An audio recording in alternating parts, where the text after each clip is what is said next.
She walked in smiling, not because she felt light-hearted, but because smiling had long ago become survival. For Catherine, a smile was no longer an expression of joy. It was armor, carefully learned, perfectly practiced.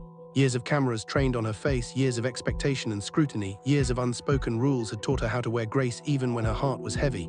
In public and increasingly in private, composure had become instinct, automatic, necessary.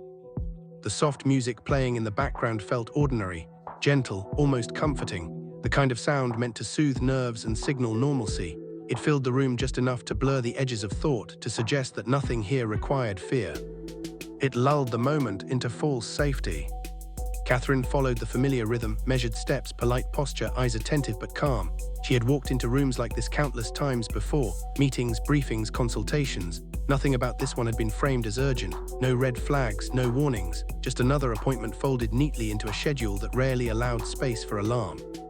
She had no idea that within minutes, this room would become a dividing line in her life. A place where everything would fracture cleanly into before and after. She barely had time to sit. The chair felt colder than expected beneath her hands. The air itself seemed heavier, thicker, as if it resisted every breath. Across from her, the doctors exchanged glances, brief, restrained, practiced, the kind of look that carried meaning without words, the kind professionals share when they know what is coming next will change everything. Then they began to speak. Their voices were calm, too calm, controlled in that way that signals finality rather than uncertainty. They didn't rush. They didn't hesitate. Each word was chosen carefully, delivered with precision, as though they had rehearsed this moment long before Catherine ever walked through the door. Within seconds, her calm exterior collapsed. Her breath caught sharply, painfully, as if the air had been pulled straight from her lungs. She tried to inhale, but her chest refused to cooperate. Her hands began to tremble, fingers curling inward, grasping at one another as though trying to anchor herself to reality. Tears flooded her eyes before she could stop them, blurring the room, smearing faces into indistinct shapes. There was no dignity left to preserve, no protocol to follow, no royal training to rely on. Only a mother sitting helplessly in a sterile room, being told something no mother should ever hear. This was not bad news. Bad news leaves room for hope. Bad news suggests solutions, next steps, recovery. This was annihilation. The words landed with a weight that crushed thought itself. They echoed in her mind long after the doctors stopped speaking, looping endlessly, refusing to soften. Each sentence felt like a door slamming shut. Each explanation another confirmation that this was not a misunderstanding, not a delay, not something that could be reversed with time. The room felt smaller. The walls seemed to inch closer, closing in around her. The carefully ordered world she had spent years navigating, structured, predictable, controlled, began to disintegrate in real time. Everything she thought she understood about her child, her future, her role, suddenly felt fragile, temporary. Gone. Her thoughts spiraled, colliding with one another in frantic waves. Why had this test been hidden until now? Why had she been reassured when there was reason for concern? Why did it feel as though this truth had been waiting, known by others, long before it was finally handed to her? Was the palace truly caught off guard? Or had it chosen not to look too closely? And what did this mean, not just for Prince Louis, but for everything built around him? For expectations already placed on a child too young to understand them?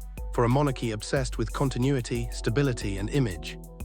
The questions came faster than answers, faster than she could process.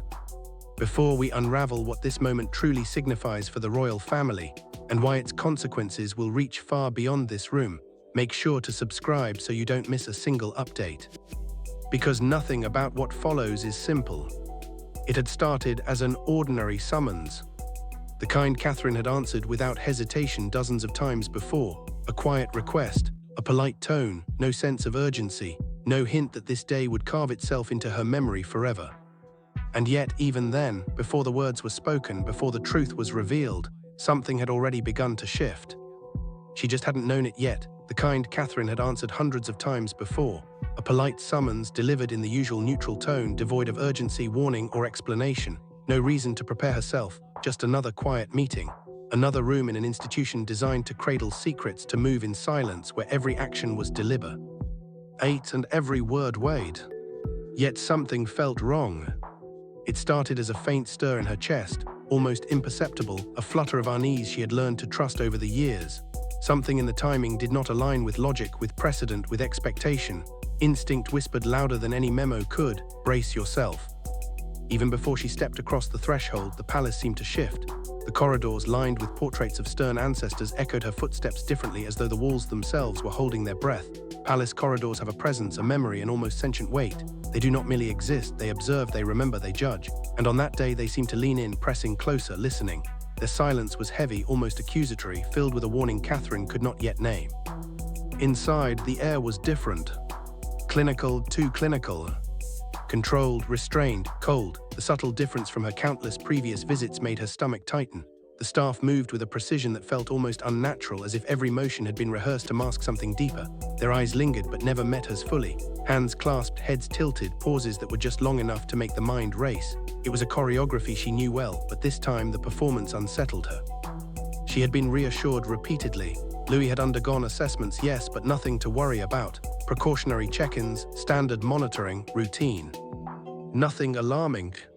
Nothing definitive. But reassurance can be a lie when wielded by those who fear chaos. And in the room now, the lie was palpable. Catherine could feel it in the stiff set of the nurses' shoulders, the measured way the doctors exchanged glances, the subtle, almost imperceptible tension in the air that seemed to hum beneath the surface. Her hands, resting lightly on the armrests of the chair, twitched. She tried to steady them, flexing her fingers, pressing her palms against her knees. Her heart picked up its pace in her chest, not with panic, not yet, but with anticipation, an awareness that something irreparable was about to unfold. The doctors spoke eventually. Their voices were calm, deliberate, almost detached, every word chosen with care, every phrase measured, surgical, precise. They did not offer conjecture, they did not soften. And that, more than anything else, was the first true signal. A mother knows the cadence of concern. She knows when words are meant to shield her, and when they are meant to deliver a truth she is unprepared to bear. Catherine had spent years learning to read the unspoken language of protocol, of palace decorum. She had learned that a pause could be more damning than a sentence, that hesitation could weigh heavier than certainty.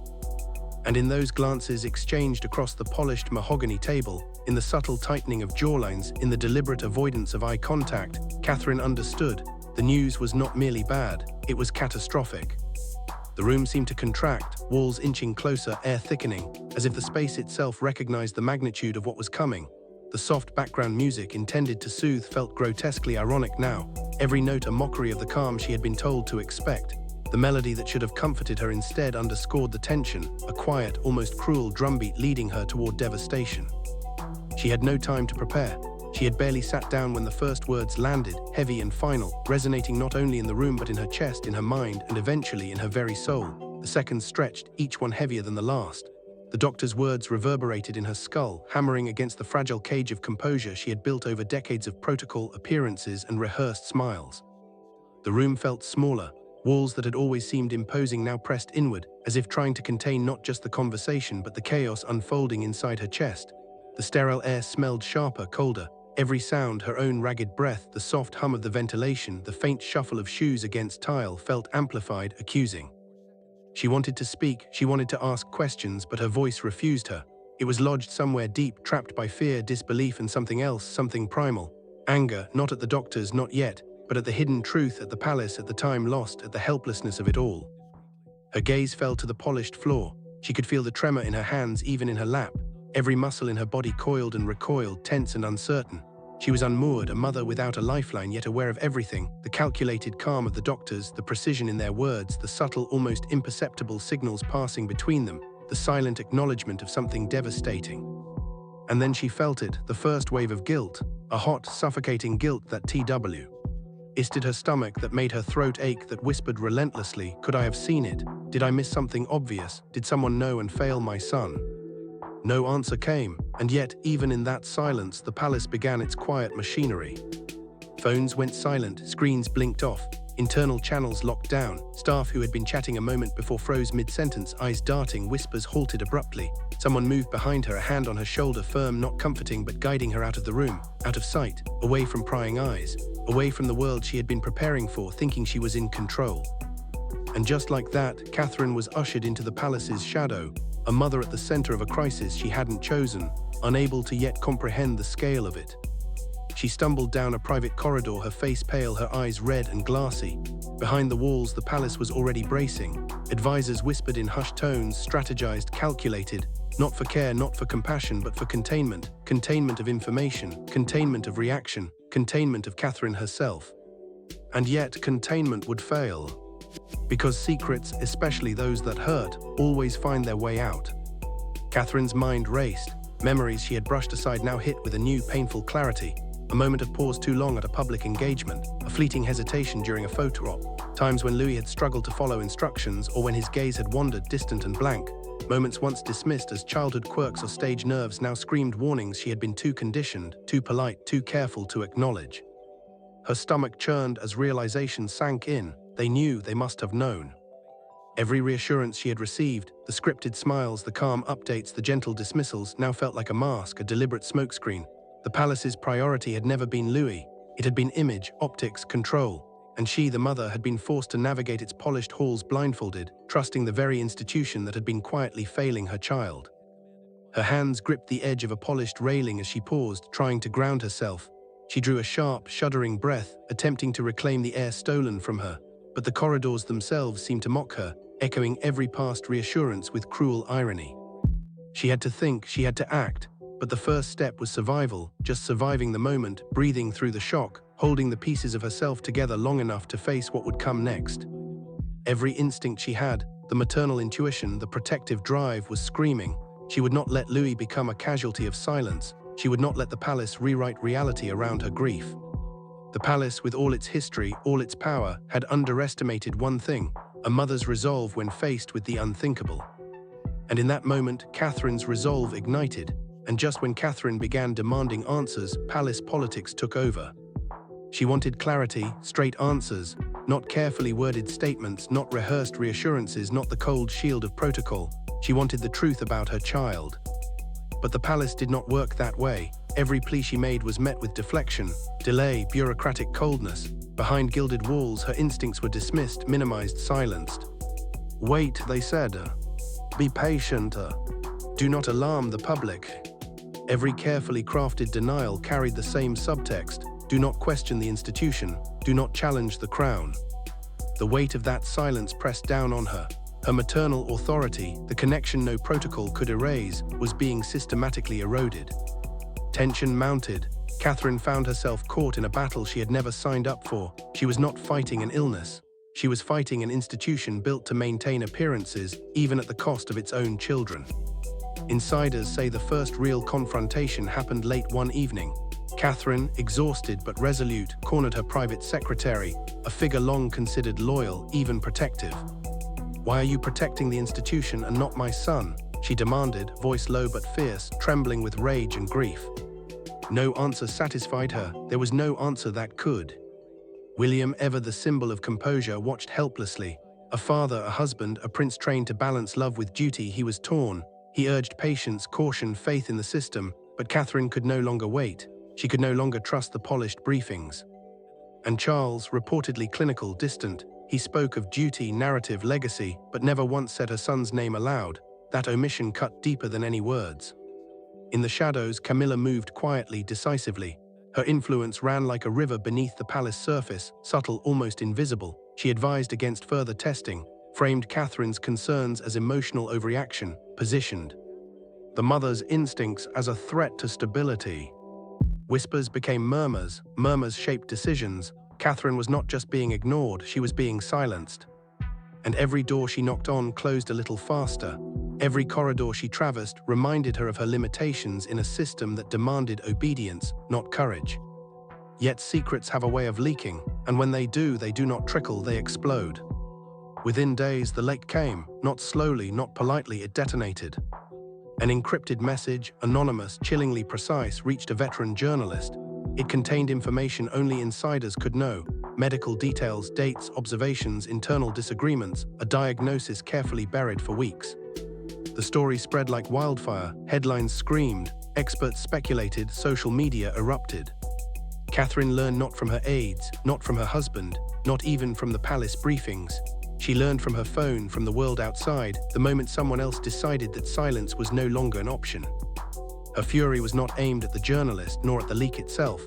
It was aimed at the system that forced someone to act from the shadows, at the institution that made desperation the only path to truth, a slight delay in forming words, moments when coordination faltered, pauses during play that lingered just a second too long, times when he seemed physically present yet absent in focus. The royal calendar never slowed. Ceremonies, engagements, photo opportunities, Louis was expected to perform like every other child in the public eye, smile on cue, wave on command, charm effortlessly. Behind the curated images, though, were moments of hesitation, fatigue, confusion, signals that no child his age should carry. At public events, staff noticed a few minutes of waving, then clinging to Catherine's hand. Clips surfaced online of Louis zoning out, blinking slowly, detached. The public called it cute. The media labeled it overwhelm. But inside the palace, whispers began. It was the nanny who first spoke aloud, carefully, quietly, to a senior aide who could notice, though powerless to act. She had watched many children grow. Louis was different. She noted how instructions puzzled him, how his balance wavered, how overstimulation caused him to freeze. She wasn't panicking, she was observing. Observation in the royal machine is dangerous. Catherine felt it long before anyone dared voice it. A mother always senses. Her connection with Louis was instinctive, visceral. Something was wrong, and every time she voiced concern, rehearsed reassurances met her. Boys develop differently. He's under pressure. He just needs time. Time wasn't what she feared. It was the cost of ignoring what was already happening. Family videos, once filled with laughter, became painful to watch. A birthday clip where Louis didn't respond to his name. A garden photo where his expression lingered blank, just long enough to be unsettling. Each playback carved another notch of anxiety into Catherine's chest. She reviewed them obsessively, hoping to be wrong. But the truth sharpened regardless. Specialists were contacted discreetly, tests were requested. Catherine sought certainty, not optics, not palace protocol, answers, definitive answers. Somewhere between request and execution, the process stalled. Someone pressed pause. The reasoning was painfully familiar: optics, timing, privacy. The cost was unforgivable. Louis was slipping through the cracks of an institution obsessed with appearances. And Catherine, the woman trained to endure scrutiny, expectation, and rigid protocol, began to resist. When she demanded answers, palace politics erupted. She pleaded for transparency. They offered procedure, not truth, obfuscation, delay. Second opinions denied, external specialists delayed. Every response carried the same message: wait, stay quiet, obey. This was no caution. This was control. William urged patience. Charles spoke of legacy. Camilla moved quietly, framing Catherine's maternal instincts as irrational, emotional, destabilizing. She wasn't being ignored. She was being erased. Then came the lake. One encrypted message, anonymous, precise, damning, full of internal medical details that only someone inside the palace could know. The story detonated. The palace panicked, but the damage was done. The world reacted instantly: shock, heartbreak, outrage. Pray for Louis trended worldwide. Catherine discovered it through her phone. No warning, no preparation.